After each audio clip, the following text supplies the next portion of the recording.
자, 지난 시간에 이제 국제물품매매계약의 특수성에 대해서 우리가 좀 살펴봤고, 그 얘기를 하면서 매매계약의 성립에 대해서 이야기를 했습니다. 오늘 살펴봐야 될 내용은 그 계약 성립의 행위, 청약과 승낙, 그리고 계약을 체결할 때 반드시 확인해야 될 여러가지 교역 조건, 거래 조건, 무역 조건에 대해서 좀 보도록 할게요. 그래서 이제 첫 번째 봐야 되는 개념 자체가 이제 청약인데, 청약이라는 것은 일종의 거래 제의입니다. 거래 제의. 그냥 단순한 거래 제의가 아니라 청약이라고 하는 것은 명시적으로 확정적으로 계약을 체결하고자 하는 청약자의 의사 표시예요. 보통 이제 청약을 하는 사람을 청약자, 그리고 청약을 받는 사람을 피청약자라고 하는데, 이 청약자가 피청약자에게 계약 체결 의사를 내비치는 겁니다. 근데 이 청약이라는 게 뭐 단순하게 한번 잘 해보자 이 정도 수준이 아니에요. 반드시 청약에는 계약을 체결하고자 하는 여러 가지 계약과 관련된 내용들이 반드시 명시적으로 담겨져 있어야 합니다. 이러한 것들은 주로 뭐 물품의 명세, 아니면 뭐 품질, 수량, 가격, 뭐 대금 지급 방법, 뭐 선적, 물품의 선적, 뭐 이런 것들, 그런 것들이 반드시 전달이 돼야 돼요. 이렇게 계약합시다. 한번 잘해보자. 이게 아니에요. 이러한 거를 내가 너한테 팔 테니 얼마에 살래? 좀 구체적으로 명확한 내용들이 반드시 담겨져 있어야 됩니다. 자, 그리고 청약의 종류는 그 청약을 보내는 주체에 따라서 매도 청약과 매입 청약으로 나뉠 수 있는데, 매도 청약의 경우에는 이제 파는 사람이 보내는 거고, 매입 청약의 경우에는 이제 사는 사람이 보내는 건데, 보통 여기 뭐 무역학 개론 체계도 그렇고 뭐 다른 무역 실무 체계도 그렇고 이제 매입 청약, 파는 사람이 먼저 보내는 청약이 일반적인 경우입니다. 뭐 물론 아닌 경우도 있어요. 아닌 경우도 있고. 자, 뭐 발행되는 장소에 따라서 국내 발행, 국외 발행 이렇게 나누기도 하고, 효력 기준으로는 확정 청약, 불확정 청약, 조건부 청약 이렇게 나뉩니다.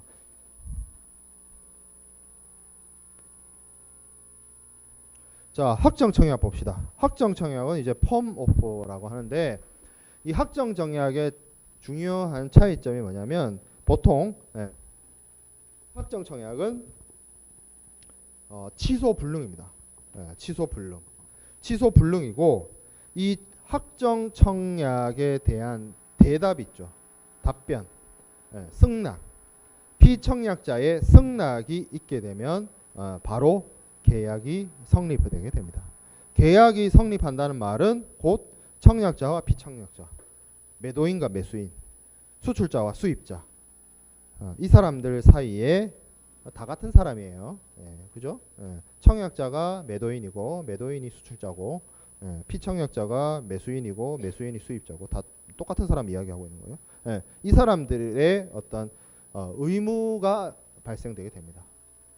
물건을 파는 수출자이자 매도인이자 청약자는 물품을 공급해야 되는 의무가 생겨나는 것이고, 그리고 물건을 사는 수입자이자 매수인이자 피청약자는 대금 지급을 해야 되는 의무가 생깁니다. 좀 유식한 말로 채권 채무 관계가 생겨나는 거죠. 계약 성립을 하게 되면. 그래서 승낙이 있으면 계약이 성립한다는 그러한 의사가 분명히 담겨 있는 것이 확정 청약입니다. 확정 청약은 보통 기간이 정해져 있어요. 그 기간이 뭐 며칠, 뭐 보통 이런 경우 있잖아요. 여러분들 혹시 뭐 여러 가지 뭐 쇼핑과 관련돼서 뭐 어떤 제의 같은 게 오면 이런 거 있잖아요. 왜 뭐 언제까지 해신해 주세요. 언제까지 뭐 답변해 주세요. 그런 식으로 기간이 정해져 있는 경우가 대부분입니다. 그러면 그 기간 안에, 유효 기간이죠. 그러한 기간 안에 답을 해야 돼요. 승낙을 해야 돼요. 피청약자가. 근데 이제 모든 확정 청약이 기간이 정해져 있느냐? 그렇진 않아요. 기간이 안 정해진 경우도 있습니다. 그런 경우에는 보통 이제 여기서 이제 책에서도 그렇게 얘기를 하고 있는데 합리적인 기간 안에 승낙을 하면 됩니다. 그럼 합리적인 기간이 얼마입니까? 라고 물으면 몰라요, 나도. 그거는 상황에 따라 달라요. 케이스 바이 케이스예요. 그냥 그 어떤 국제 물품 매매와 관련된 여러 뭐 법이나 뭐 서적에서 이 합리적 기간이 얼마다라는 건 없어요.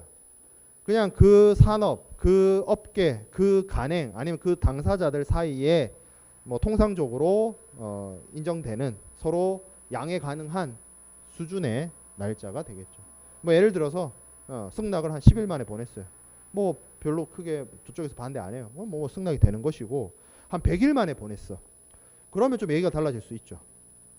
뭐 그런 거예요. 그 합리적인 기간이라는 게 딱 정해진 기간을 얘기하는 것이 아니라 그래서 기간이 있으면 그 기간 안에 기간이 없다면 보통 이제 합리적인 기간 안에 승낙이 이루어져야 된다. 그래서 확정 청약은 보통 확정 펌 오퍼라는 말 아니면 취소 불능이라는 말이 들어가 있습니다. 자, 이에 반대되는 개념이 불확정 청약 프리 오퍼입니다. 이거는 취소 가능해요. 청약자가 거래 제의 해놓고 주워 담을 수도 있어요. 그리고 청약자에 대한 청약에 대해서 확정 청약은 보통 피청약자가 승낙하면 바로 거래가 성립이 되는데 이 프리오퍼는 그렇지 않습니다. 피청약자가 승낙을 하더라도 뭐 최종적으로 청약자가 뭐 최종 확인을 해야 된다든지 뭐 여러 가지로 바로 계약이 성립되지 않는 그러한 경우를 대충 이제 불확정 청약 이렇게 이야기를 합니다. 자, 그다음에 반대 청약이 있습니다. 반대 청약. 반대 청약은 우리가 살펴봤던 확정 청약의 경우에 청약자가 피청약자에게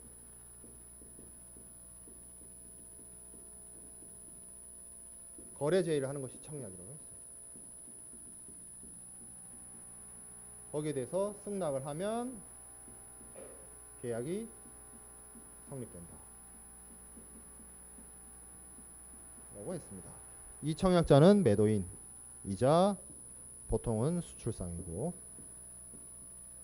이 피청약자는 보통 매수인이거나 수입상이 되는 경우가 많죠. 자, 이게 이제 확정 청약인데 이게 확정 청약의 경우고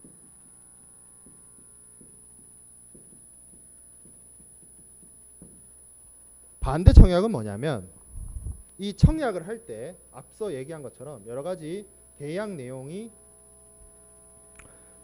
청약자로부터 피청약자에게 보내집니다. 뭐 물품명이라든지 뭐 수량이라든지 품질이라든지 뭐 이런 것들 뭐 이런 것들이 보내지는데 가격 단가가 얼마라든지 뭐 이런 것들이 보내지는데 가격이 마음에 안 들어요. 피청약자 입장에서. 그래서 이 가격을 단가를 좀 낮춰달라.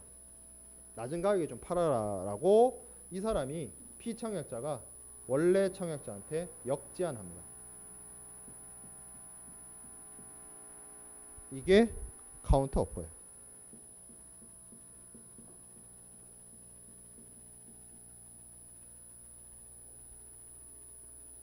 이 카운터 오퍼는 청약에 대한 승낙이 아닙니다.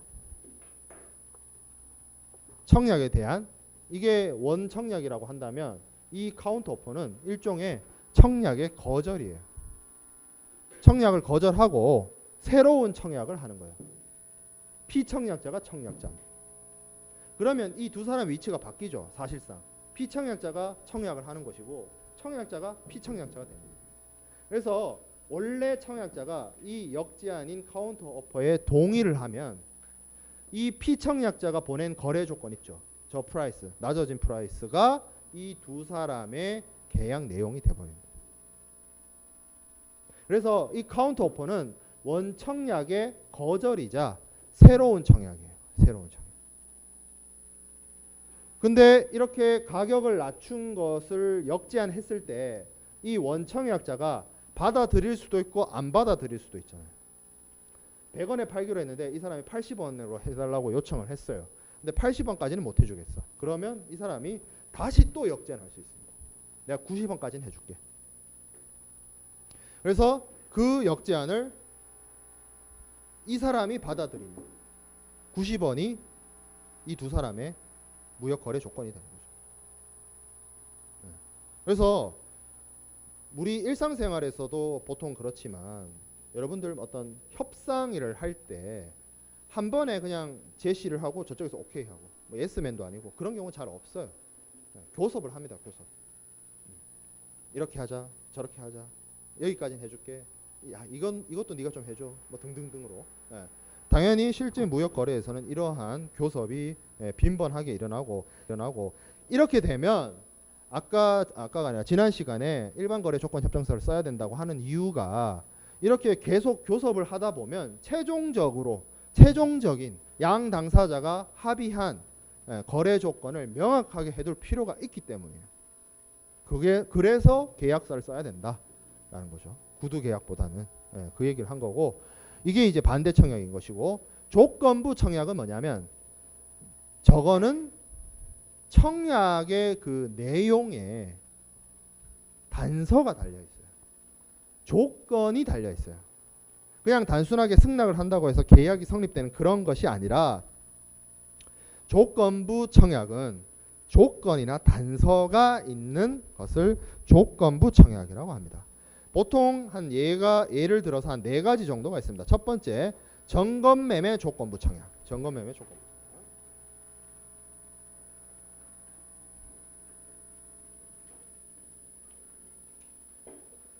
자, 이건 뭐냐면 청약과 함께 물건을 같이 보내요.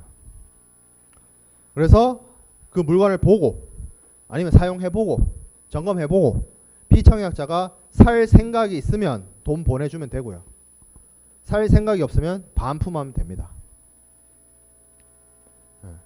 일반적인 청약하고 다르죠. 물건이 함께 가니까. 사실 이게 어떤 의미에서는 확정 청약이라고 할 수도 있어요. 왜냐하면 피청약자가 구매 의사가 있어서 그냥 대금 보내주면 계약이 성립하는 것이니까 확정 청약이라고 할 수 있지만 조건이 달려있기 때문에 이거는 조건부 청약으로 보는 겁니다. 확정 청약의 일부예요. 확정 청약의 일종이에요. 조건부 청약이자 확정 청약이에요. 이런 경우는. 그래서 이게 뭐 회계 시간에 여러분들이 배우는 시용 판매 그런 거랑 비슷한 거예요. 자, 두 번째, 시황 조건부 청약이 있습니다. 이건 뭐냐면 가격이 안 정해져 있어요. 일반적인 청약하고 다르죠. 국제 시세가 정해지는 물품의 가격 변동이 심한 경우에는 국제 시세 변동에 따라서 가격이 정해지는 이러한 청약이 있을 수 있습니다. 자, 세 번째, 재고 잔류 조건부 청약. 이건 뭐냐면 청약을 보내요. 피청약자가 승낙을 해요. 그렇다고 해서 계약이 성립되는 것이 아니라 피청약자가 승낙을 할 때 청약자한테 재고가 남아 있어야 돼요.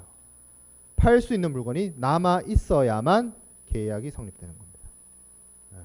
한정품 판매할 때 그런 거죠. 그런 것처럼. 자, 네 번째, 최종 확인 조건부 청약입니다. 이걸 서브컨 오퍼라고 하는데, 서브컨 오퍼도 일종의 뭐랄까 청약의 유인 이런 거라고 얘기를 할 수 있는데, 이건 뭐냐면 청약자가 청약을 했고 그 청약에 대해서 피청약자가 승낙을 했다고 해서 계약이 성립되는 것이 아니라 피청약자의 승낙에 대해서 청약자가 최종적으로 컨펌을 해야 계약이 성립되는 것을 최종 확인 조건부 청약, 서브컨 오퍼라고 합니다. 일반적인 청약과 승낙이랑 조금 다르죠. 이런 것들이 이제 조건부 청약에 해당이 됩니다. 자, 그 다음에 승낙이 있습니다. 승낙은 피청약자의 의사표시입니다. 그래서 승낙을 하게 되면 계약이 성립이 됩니다. 근데 이 승낙은 몇 가지 조건, 몇 가지 특성들이 있는데, 첫 번째, 절대적이고 무조건적이어야 됩니다. 승낙이란 것은 계약을 성립시키는 의사의 표시이기 때문에 이 청약자의 계약 내용에 대해서 절대적으로 무조건적으로 수용을 해야 돼요. 만약에 승낙을 하는 사람이 토시를 달아요. 말이 많아요. 그러면 그건 승낙이 아닙니다. 어떤 조건을 달아요. 승낙을 하면서 그러니까 이쪽에서 거래 제의를 합니다. 뭐를 얼만큼 얼마 가격에 팔게. 그러면 이쪽에서 살게 라고 해야 되는데 네가 뭘 해주면 내가 산다는 둥, 네가 가격을 떨어뜨리면 내가 산다는 둥, 그런 거는 승낙이 아니에요. 조건을 달면 안 돼요. 네. 자, 두 번째, 청약의 조건과 일치해야 된다. 절대적이고 무조건적이어야 하기 때문에 청약자가 처음에 보낸 청약자의 계약 내용을 그대로 일치하게 받아들여야 됩니다. 자, 그리고 승낙은 유효기간 안에 행해져야 됩니다. 우리가 뭐 무조건적으로 유효기간이 있는 건 아니지만 기본적으로 청약의 유효기간이 있으면 그 유효기간 안에 승낙자가 승낙을 하도록 하고 있습니다. 자, 그리고 불요식성이에요. 요식이 요구되어지지 않습니다. 요식이 요구되어지지 않는다는 이야기가 뭘 의미하냐면 어떤 특정한 행위를 반드시 의무적으로 해야 된다는 것은 아닙니다. 예를 들어서 청약자가 이메일로 보냈어요. 청약의 내용을. 그럼 이메일로 답해주면 돼요. 전화가 왔어요. 물건 사라고. 그러면 전화상으로 오케이 하면 됩니다. 예. 실제로 나한테 찾아와가지고 말로 청약했어요. 그러면 말로 대답해주면 됩니다. 구두로 해도 되고 전화로 해도 되고 메일로 해도 되고 문서로 해도 되고 어떤 특정한 요식 행위를 요구하지 않습니다. 거기에 따라서 자신의 의사만, 자신의 확정적인 구매 의사만 청약자한테 전달할 수 있으면 됩니다. 자, 유효하지 않은 승낙입니다. 유효하지 않은 승낙이란 건 승낙이 아니란 얘기죠. 승낙이 아니기 때문에 이러한 행동을 하면 계약이 성립하지 않습니다. 계약을 성립시키는 것은 앞에서 얘기했던 무조건적이고 절대적이며 청약자의 계약 내용을 그대로 받아들인 승낙이어야만 합니다. 그래서 유효하지 않은 승낙에는 대체적으로 어떤 것들이 있느냐. 첫 번째, 거절이 있습니다. 안 사요. 안 산다는데 뭐 할 말 더 없죠. 안 사요. 안 사요예요. 이거는 거절이죠. 계약 성립하지 않습니다. 자, 두 번째, 반대 청약입니다. 반대 청약. 반대 청약이 뭐라 그랬어요? 앞에서 얘기했죠. 역제한. 이거는 승낙이 아니에요. 새로운 청약을 한 거예요. 계약 조건, 계약 내용을 변경시킨 그러한 것을 역제한, 카운터 오퍼라고 합니다. 이거는 승낙이 아니다. 이거는 반대 청약은 뭐다? 새로운 청약이 된다. 반대 청약을 하면 계약이 성립되는 것이 아니라 새로운 계약 내용을 원래의 청약자에게 역제한하는 것이다. 자, 세 번째, 부가조건부 승낙이 있습니다. 부가조건부 승낙이란 건 뭐냐면 조건을 추가하거나 어떤 단서를 추가하거나 아니면 계약 내용을 변경하는 승낙입니다.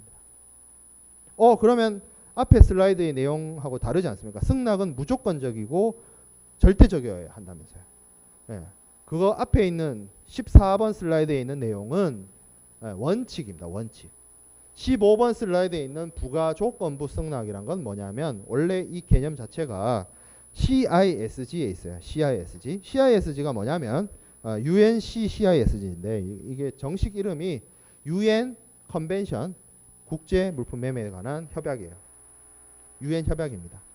우리나라가 2004년, 2005년 뭐 그때쯤에 이 협약에 가입을 했어요. 그래서 국제기구와의 협약, 다른 나라하고의 협정 이런 것들은 국회 비준 동의 절차를 거치면 그 협약이나 협정은 대한민국의 법과 동일한 효력을 가집니다. 그래서 CISG는 지금 우리가 협약의 체약국으로서 가입되어 있습니다.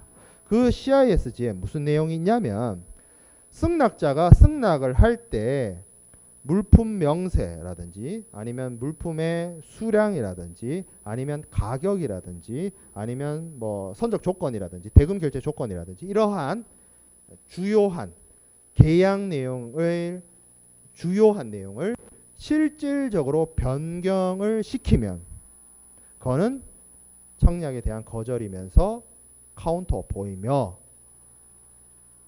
근데 이러한 실질적이고 중요한 변경이 아닌, 뭐 소위 말해서 약간 미미한 변경, 그런 거 있죠. 별로 중요하지 않은 변경. 이러한 변경은 부가조건부 승낙으로 본다라는 거죠.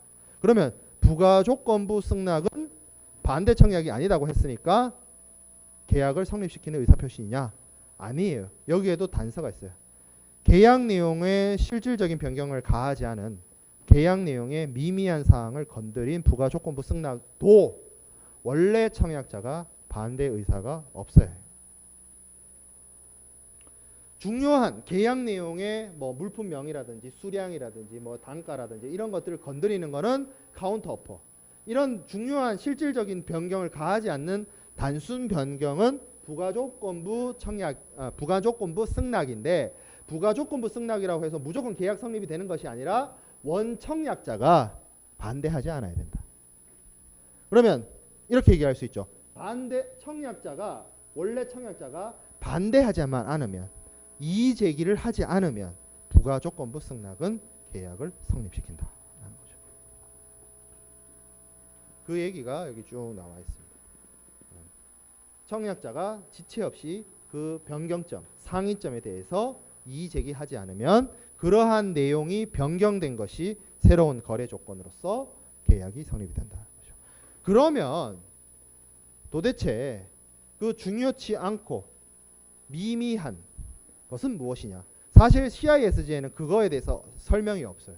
그런 것들이 무엇인지는. 근데 이렇게 얘기하고 있습니다. 실질적으로 변경하면 안 되는 중요한 애들은 뭐냐? 그게 물품, 명, 수량, 품질, 단가 이런 것들이에요. 이런 것들은 건드리면 안 돼. 근데 뭐 그런 거 있을 수 있잖아요. 뭐 예를 들어서 우리나라 들어오는데 뭐 들어오는 항구를 바꾼다든지, 뭐 그죠? 언제 들어오는 거는 그대로인데 뭐 항구를 좀 바꾼다든지, 뭐 그런 것들. 대금 결제는 이렇게 하기로 했는데 뭐 거기에 이제 뭐 은행이나 뭐 이런 것들을 바꾼다든지, 아니면 통지처를 바꾼다든지, 별로 중요치 않은 사안들 있죠. 그런 것들의 계약 내용을 심히 건드리지 않는 그런 내용들을 변경하는 것은 부가조건부 승낙이 된다. 자, 승낙 방법의 효력 발생 시기. 청약에 대한 승낙은 기본적으로 그 청약에 뭐 기간이 정해져 있거나 방법이 정해져 있으면 그대로 하면 돼요. 뭐 예를 들어서 메일이 왔는데 뭐 언제까지 뭐 이 메일로 회신을 주세요라고 하면 그 기간에 회신하면 됩니다. 언제까지 전화 주세요 하면 전화하면 돼요. 그리고 만약에 그러한 승낙의 방법이 지정되어 있지 않으면 그냥 그 업계, 그 산업, 그 업종, 아니면 그 두 사람 가이에 뭐 보통 하고 있었던 간습이나 갈래나 뭐 이런 것들에 맞춰서 그냥 상황에 맞춰서 하면 됩니다. 승낙이란 거. 그래서 불요식성이죠. 불요식성. 그리고 이 승낙이라는 행위 자체가, 승낙을 하는 순간 양 당사자의 국제 물품 매매 계약을 성립시키기 때문에 이 승낙이 언제 효력을 발생시키냐가 매우 중요한 문제가 될 수 있어요. 승낙의 효력이 발생하는 시기라는 게, 이거를 다르게 얘기하면, 효력 발생 시기를 다르게 얘기하면 무슨 말이에요? 계약 성립 시기예요. 계약 성립 시기. 언제 계약이 성립하느냐. 그래서 이 효력 발생 시기를 얘기하는 것에는 보통 한 3가지 정도의 의견이 있습니다. 첫 번째, 발신주의. 발신주의. 그러니까 승낙을 하는 사람이 승낙의 의사를 발신하는 때, 보낼 때 효력이 발생한다. 두 번째, 도달주의가 있습니다. 도달주의. 내가 승낙하겠다라는 의사표시를 전달을 했는데 내 의사가 그 상대방한테 도착했을 때 효력이 발생한다. 세 번째, 요지주의가 있습니다. 요지주의. 이거는 뭐냐면 내가 승낙의 의사표시를 전했어요. 그래서 그 사람한테 도착했어요. 그리고 그 사람이 그 내용을 인지해야 돼요. 그랬을 때 효력이 발생되고 계약이 성립된다. 그러면 이 세 가지 중에 뭐가 쓰입니까? 근데 가만 생각해 보면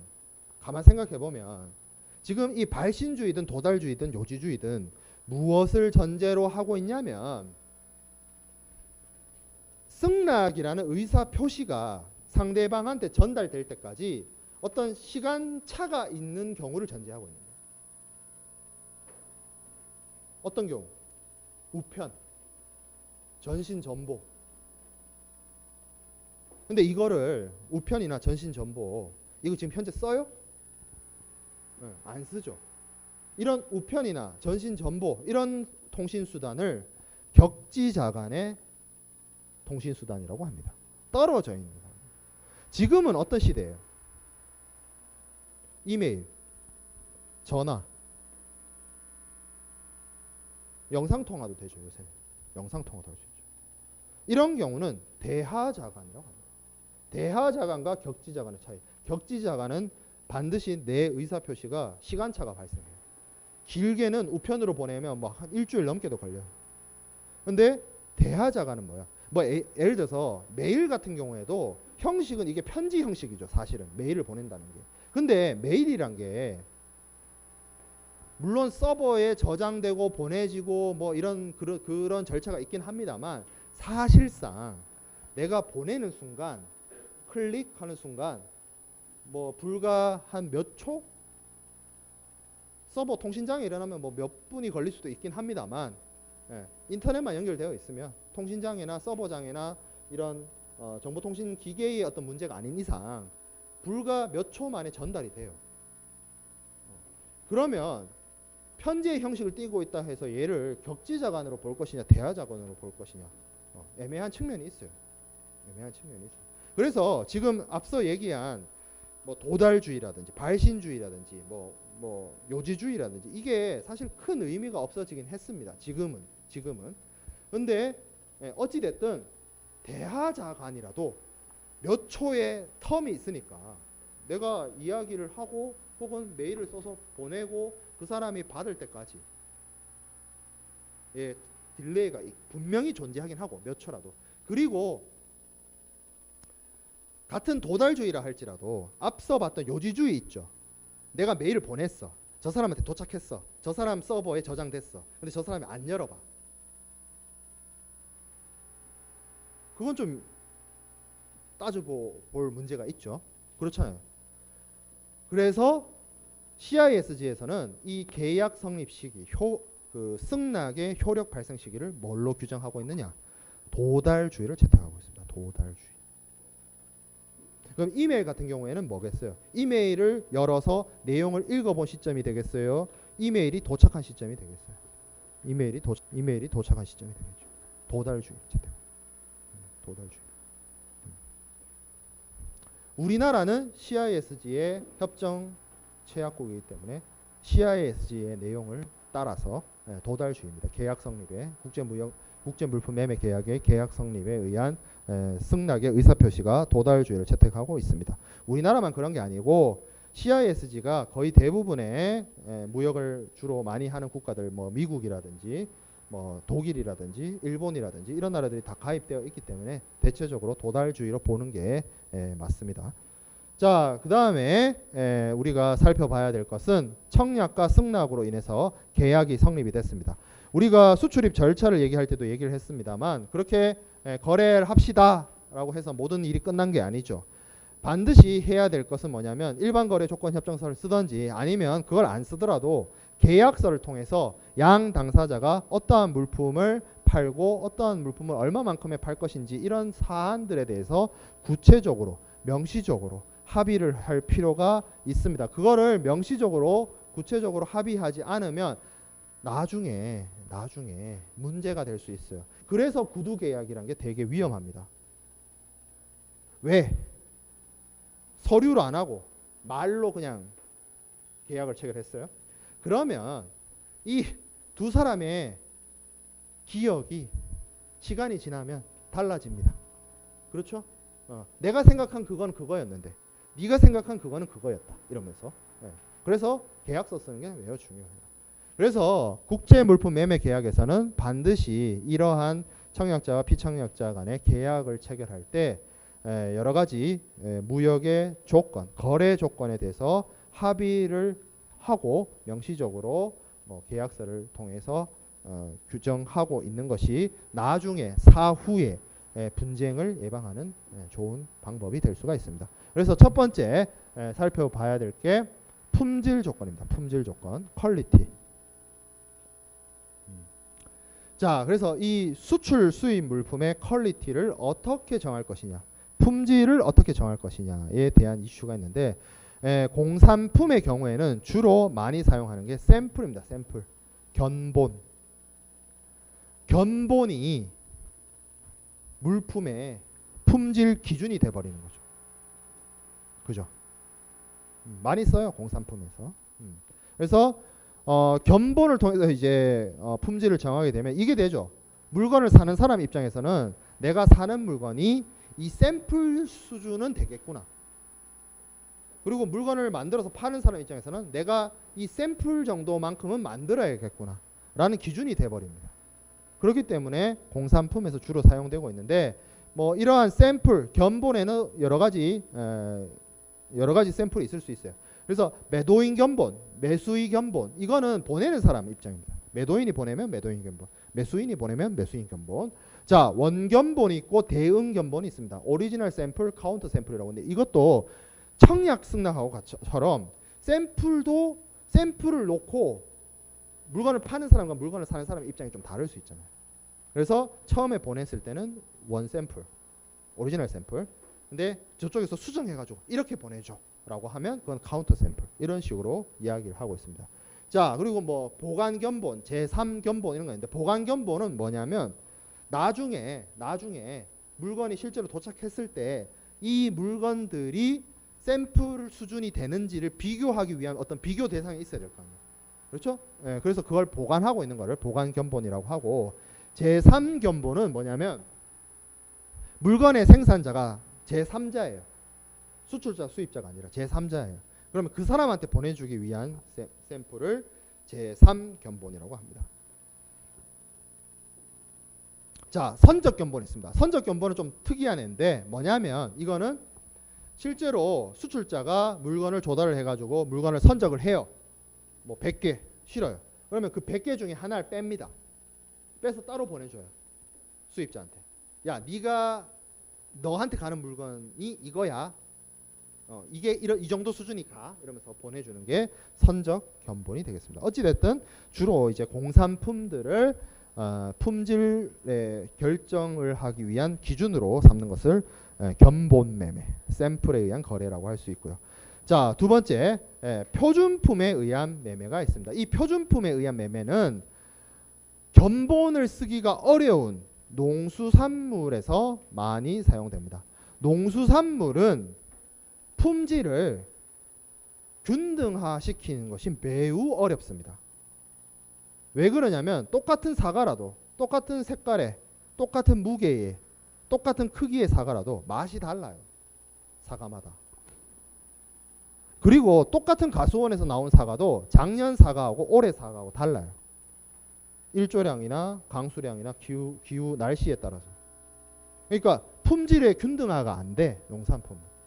그래서 샘플로 거래하는 것이 아니라 뭘로 거래하냐면 표준품, 생산되는 물품의 어느 정도 한 중등, 한 표준, 한 중간 정도 되는 그러한 품질을 기준으로 해서 거래를 하게 되는 거죠. 그게 대표적으로 여기 나와 있는 것처럼 평균 중등 품질입니다. Fair Average Quality, FAQ라고 하는 건데, 이건 뭐예요? 곡물이나 가실 중에 그 시기에 나오는 저 곡물이나 가실의 뭐예요? 중간값. 중간은 해야 된다는 거죠. 그래서 중간값을 정해놨으니까 월등히 높은 품질일 수도 있고 턱걸이하는 품질일 수도 있어요. 그래도 이 정도는 돼야 된다. 이 정도는. 그렇게 거래하는 것이 평균 중등 품질입니다. 자, 두 번째, 판매 적격 품질이 있습니다. GMQ라고 하는데 이건 뭐냐면 주로 사용되는 대상이 목재나 냉동 어류예요. 어류를 생품으로 거래하는 것은 사실상 어렵습니다. 무역 거래에서 장기간의 운송이 수반되기 때문에 보통 이제 냉동시킨 상태에서 어류를 뭐 간혹 이제 냉장을 시키는 경우가 있긴 한데 그거는 이제 굉장히 가까운 경우에나 그렇게 하는 거고 보관 기간이 짧아야 되는 경우에 그렇게 하는 거고 거의 대부분 생선은 냉동을 시킨다고 보는 게 맞는데 이런 냉동 어류나 목재의 경우에 많이 사용합니다. 이게 무슨 의미냐면 판매 적격 품질은 이런 거예요. 요구치가 평균 중등보다 낮아요. 무슨 얘기냐면 목적지에 도착을 해가지고 소비자한테 야, 팔 수는 있는 물건을 보내달라. 최소한.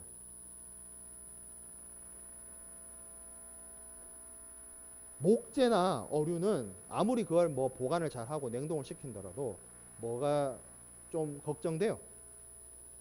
운송 중 부패의 우려가 매우 높습니다. 그렇기 때문에 야, 아무리 기대치를 낮춰도 진짜 팔아먹을 수 있는 건 보내줘. 진짜 이거요. 딱 그 정도 수준. 그게 판매 적격 품질입니다. 판매 적격 품질. 자, 그 다음에 밑에 보통 품질 조건이 있습니다. 보통 품질. 이거는 USQ라고 하는데 원사 거래. 원사 거래가 뭐냐면 면이에요. 면, 목화. 지금도 미국의 남부에서 목화를 많이 생산하고 수출을 많이 하는데 거기에 이제 공인된 검사 기관들이 있습니다. 그래서 그 검사를 통과한 정도의 품질을 보장하는 것을 보통 품질 조건이라고 합니다.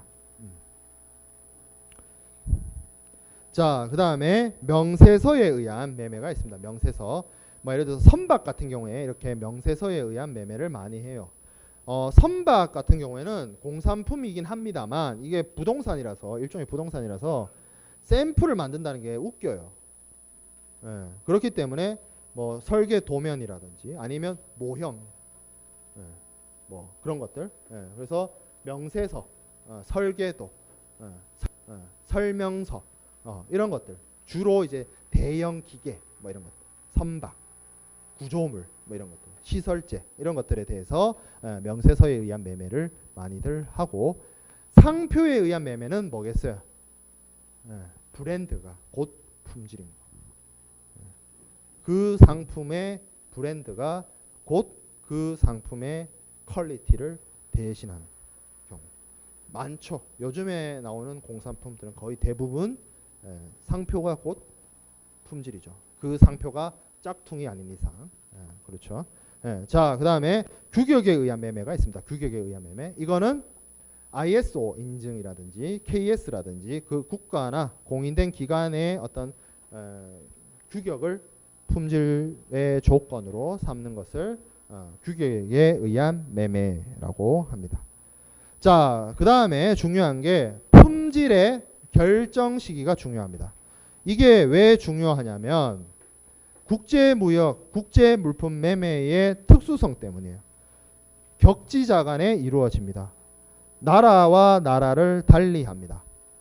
그렇기 때문에 국제운송이 무조건적으로 일어납니다. 국제운송, 예를 들어서 우리나라에 있는 사람이 미국에 있는 사람한테 물건을 수출한다라고 치면 기본적으로 한 15일에서 20일은 배 타고 가야 돼요.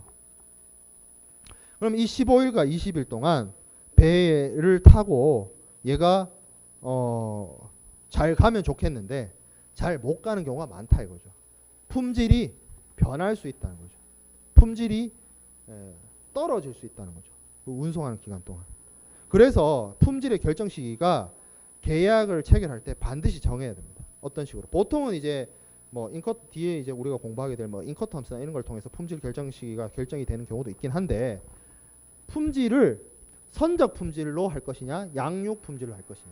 선적이란 거는 결국에는 선박에 물품을 적재한다, 물품을 실는다는 의미이기 때문에 출발지, 그러니까 우리나라에서 미국으로 수출을 한다고 쳤을 때 우리나라의 출발 항구에서 품질 조건을 충족시키는.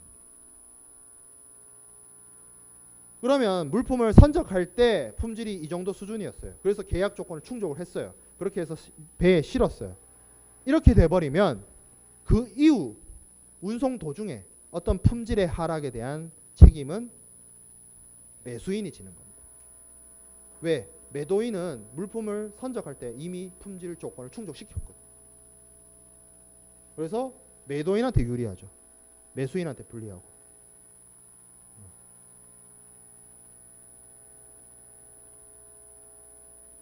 자, 그리고 양육 품질 조건이 있어요. 양육 품질 조건. 이건 뭐냐면 목적지. 그러니까 한국에서 미국으로 물건이 간다라고 치면 미국에서 품질 조건을 충족시켜야 되는 경우를 말해요. 그러면 운송 도중에 품질이 떨어지게 되면 매도인이 책임져야 되죠. 매도인이. 그러니까 매도인이 불리하죠. 매수인이 유리하고. 그래서 이러한 품질 결정 시기를 품질을 어떤 기준으로 할지도 당연히 중요한 거고 품질이 언제 결정될지도 매우 중요한 사항입니다. 여기 보면 밑에 동그라미에 FOB, CFR, CIF 조건은 선적 품질 조건, DAT, DAP, DDP는 양육 품질 조건 이렇게 나와 있는데 뭐 GMQ 판매 적격은 당연히 양육 품질 조건이고 뭐 평균 중등 품질의 경우에 선적 품질 조건인데 요 앞에 FOB, CFR, CIF는 인커텀스입니다. 정형거래 조건인데 정형거래 조건을 이미 알고 있는 친구들은 이해가 될 거예요. 왜? FOB, CFR, CIF의 경우에는 물품의 인도가 선적지에서 일어나거든요.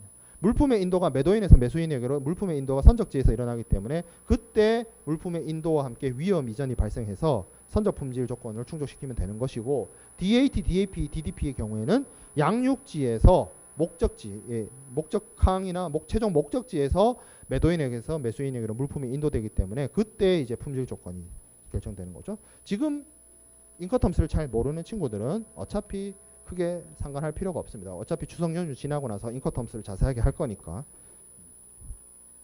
자, 그 다음에 이제 살펴봐야 될 게 수입니다. 수량, 퀀티티죠. 앞에 거는 퀄리티, 품질. 그래서 여기 Q, 퀄리티, 그리고 퀀티티. 앞에 게 질이었고 여기가 양이에요. 양. 질이 중요해요? 양이 중요해요? 다 달라요. 답이 없어. 그건. 정답이 없는 거예요. 양과 질 모두 다 충족하면 최고 좋죠. 근데 이제 무역 거래에서는 질도 질이지만 수량이 매우 중요합니다. 왜 수량이 중요하냐면 보통 이 수량에 따라서 수출 금액, 수입 금액, 대금이 달라져요. 그렇겠죠. 개수로 파는 거. 그럼 단가 얼마 해가지고 금액, 총액이 딱 정해지기 때문에 이 수량이 매우 중요합니다. 그렇죠. 그래서 지금은 이제 나는 이제 먹는 거 같은 경우에는 질이 중요한 편이에요. 왜냐하면 거의 뭐 3일에 한 번씩 뭐 이제 밥을 먹기 때문에 한번 먹을 때 잘 먹어야 돼. 맛있는 거 먹어야 돼.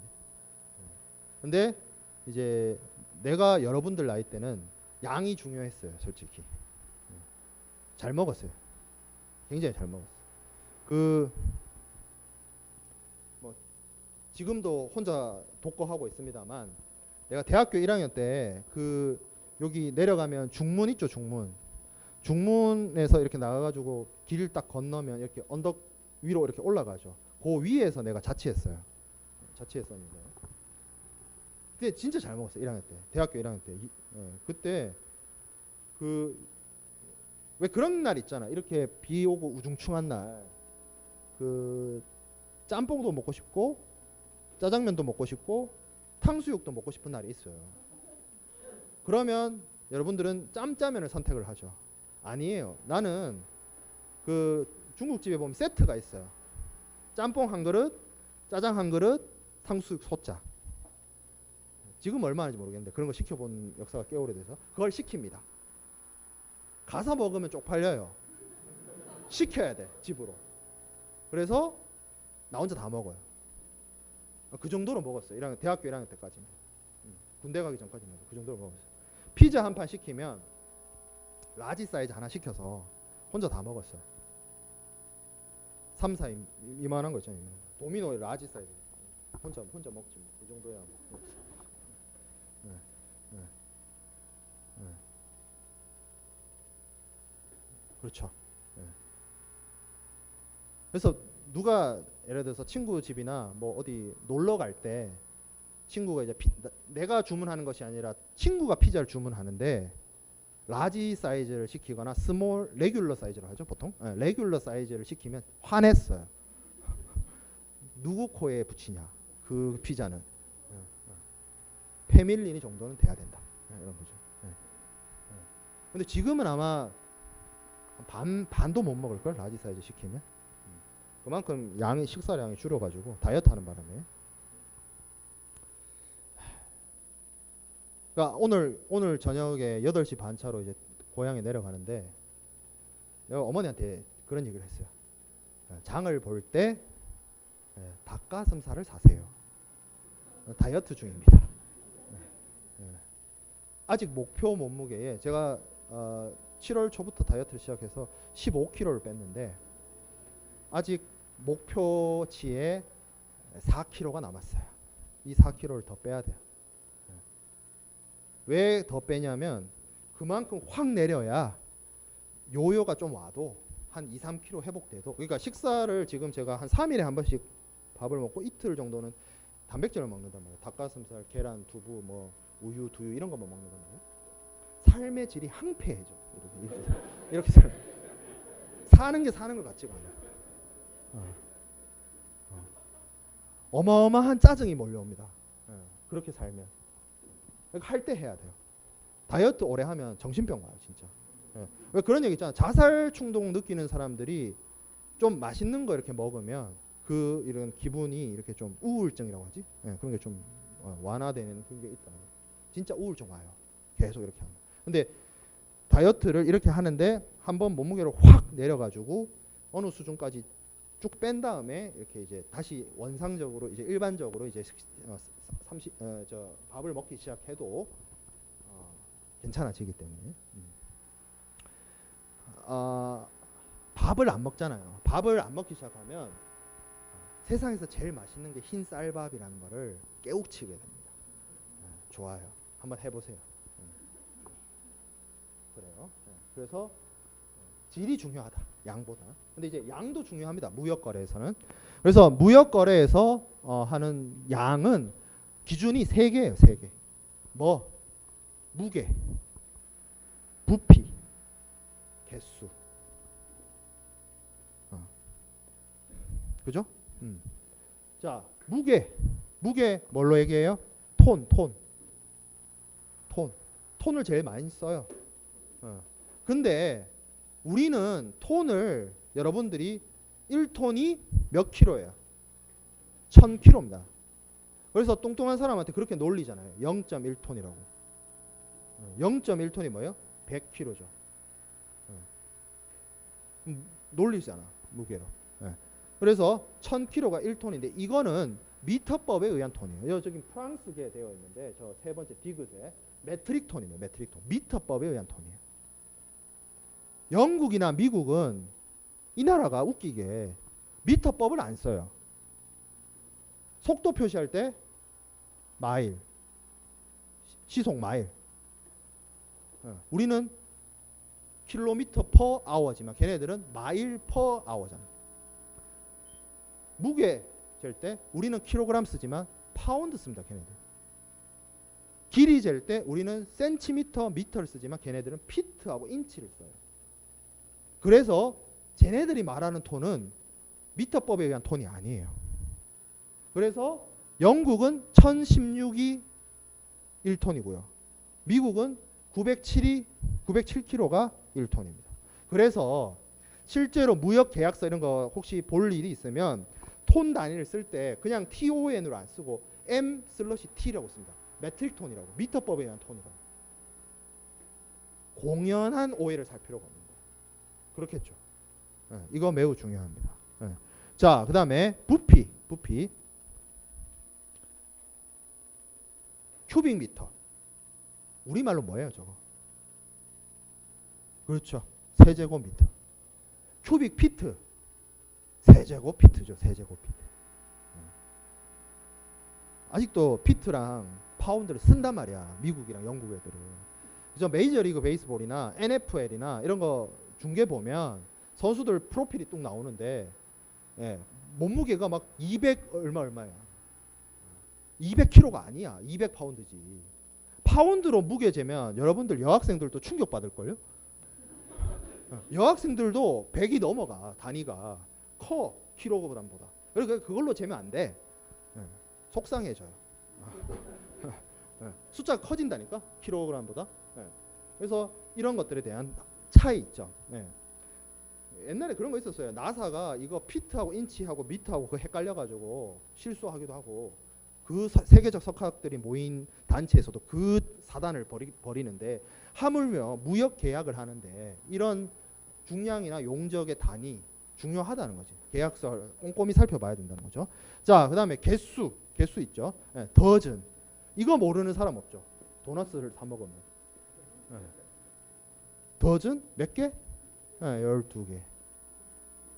하프 더즌은 6개. 그러면 그로스란 게 있습니다. 이거는 12 곱하기 12, 144개예요. 뭐예요? 더즌이 더즌한 거.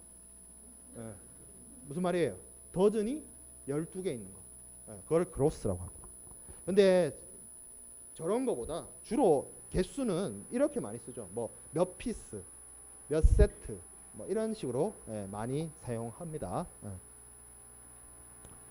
자, 그래서 이 수를 정하는 것이 매우 중요한데 이 숫자도 물품의 숫자, 양 이런 것들도 선적시에 정하느냐, 양육시에 정하느냐가 매우 중요합니다.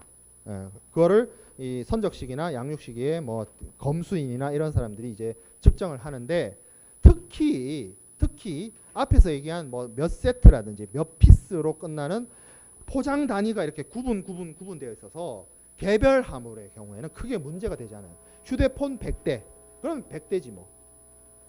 이게 이런 물건들은 크게 문제가 안 되는데 어떤 물건들이 저런 선적 수량이 중요하냐, 양이 중요하냐, 양육 수량이 중요하냐가 이야기가 되냐면 주로 벌크 화물이라고 불리는 애들이 좀 문제가 될 수 있어요. 벌크 화물이 뭐냐면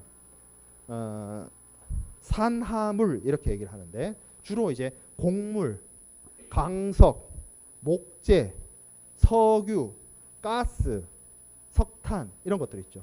포장이 불가능한. 그리고 몇 개로 셀 수 없는 애들. 석유, 원유를 수입하는데 몇 개로 셀 수 있어요? 불가능하죠. 액체를 개수로 셀 수 있으면 능력자죠. 안 됩니다. 저런 애들 벌크 화물이라고 하는데 얘네들이 문제가 돼요. 왜 문제가 되느냐? 기본적으로 원유 같은 경우에 예를 들어서 중동에서 우리나라로 수입을 해올 때 인도양을 통과하면 중간에 무조건 자연적 발화가 일어납니다.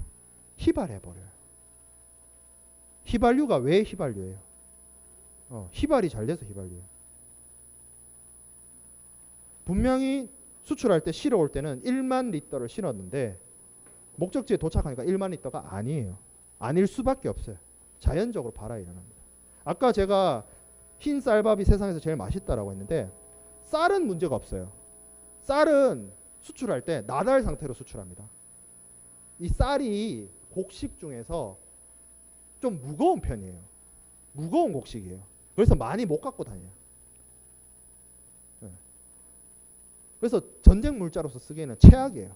쌀이 무거워서. 근데 우리는 쌀이 주식입니다만 서양 사람들은 밀이 주식이죠. 밀은 국제 운송할 때 어떤 상태로 운송을 하냐? 가루 상태로 해요. 밀가루. 그러면 나달 상태로 수출하는 곡물이 있고 가루 상태로 수출하는 곡물이 있으면 이 가루라는 게 생각을 한번 해봐요. 뭔가 이렇게 좀 옮긴다. 옮기면 이제 사일로 같은 거, 긴 파이프 같은 거 이렇게 옮기거든. 뭐가 일어나겠어요? 바람 한번 불면 혹은 뭐 좀 잘못하면 가루가 이렇게 일어나죠. 조금씩 줄어듭니다. 가루는. 이제 그거를 안 하려고 이제 뭐 항분제 뭐 해가지고 뭐 여러 가지 이제 하는데 그건 논외로 하고. 그래서 저런 곡물이라든지 강물 이런 것들은 정확한 수량을 수출입하면서 보내고 받는 것이 매우 어렵습니다. 그래서 어떻게 하느냐? 융통성이 필요한 거죠. 저런 벌크 화물, 저런 산화물들은 계약 조건을 체결을 할 때 물품 수량에 대해서 가부족을 허용하는 내용을 반드시 계약서상에 삽입을 해야 됩니다. 저기 예시에 나와 있는 것처럼 subject to a variation of 3% more or less 3% 더 혹은 3% 줄게 또 어떻게 한다? 허용한다. 그래서 위에 가부족 용인종 안에 ML 클로즈 돼 있죠. 저게 more or less입니다. more or less. 넣어야 돼요. 안 넣으면 안 넣을 수가 없어요. 생각을 해봐요. 여러분들이 곡물 파는 사람이라고 생각해 보세요. 장사 원데이 투데이 한 거 아니죠. 저런 조건 없이 그냥 한다고 생각해 보세요. 그 위험 부담 어떡할 건데요. 목적지에 나는 분명히 제대로 전해줬는데 부족하대. 도착해서 부족하대. 그거 어떡할 거야? 다시 또 보내줘야 돼? 운송비 또 들여서? 그러니까 계약서에 반드시 저런 거 넣습니다. 자, 계약서에 꼭 저런 걸 넣는 게 제일 중요하지만 그게 아니더라도 대금 결제 방식을 신용장을 쓰게 되면 신용장 통일 규칙이라는 게 있습니다. UCP 600이라는 게 있는데 UCP 600에 보면 수량에 대해서 지금 가부족을 허용하는 조항들이 있어요. 계산 수량 조항 뭐 이렇게 얘기를 하는데 어려운 말로 뭐냐면 신용장에서 신용장상의 그 수량을 표시할 때 수량 앞에다가 저기 세 번째 점의 두 번째 줄 끝부분에 영어 단어 about이나 approximately라는 표현을 쓰면 저게 무슨 뜻이에요? 영어 단어 약, 대략. 그러면 10% 가부족을 허용해 줍니다. 10% 가부족.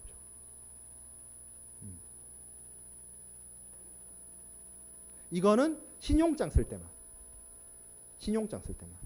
이게 오해하는 친구들이 있는데 저 신용장상에 UCP 600에 있는 저 10% 가부족이 먼저 오고 ML 클로스가 있는 거라고 착각을 하는데 ML 클로스는 그냥 매도인과 매수인 간의 계약을 체결할 때 수량을 정할 때 수량 조건으로서 정하는 거고 저 신용장 방식에 있는 거는 신용장을 써야만 적용이 되는 거예요. 근데 요즘 무역거래가 신용장을 많이 안 써요. 그래서 헷갈리면 안 돼. 어디서 왔는지 시작이 어딘지부터 다 이 구분해야 돼. 자, 그리고 신용장상에는 이런 저 앞에 뭐 about이라든지 approximately라는 저런 표현을 안 쓰더라도 벌크 화물이면 기본적으로 5% 가부족이 허용됩니다. 벌크 화물이면이란 단서는 앞서 얘기한 처럼 개수로 셀 수 있는 물건 있죠. 여기 나와 있죠. 포장 단위가 나와 가지고 개별 품목을 하나하나 상자로서 싸는 거. 얘네들은 5% 가부족 그게 안 돼요. 벌크 화물에만 적용됩니다. 벌크 화물.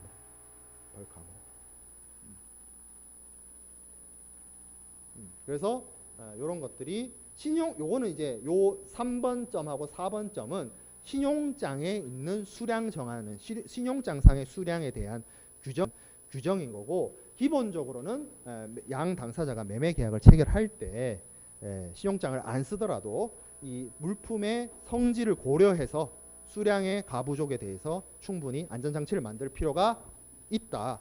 그 얘기입니다. 자, 여기까지 하고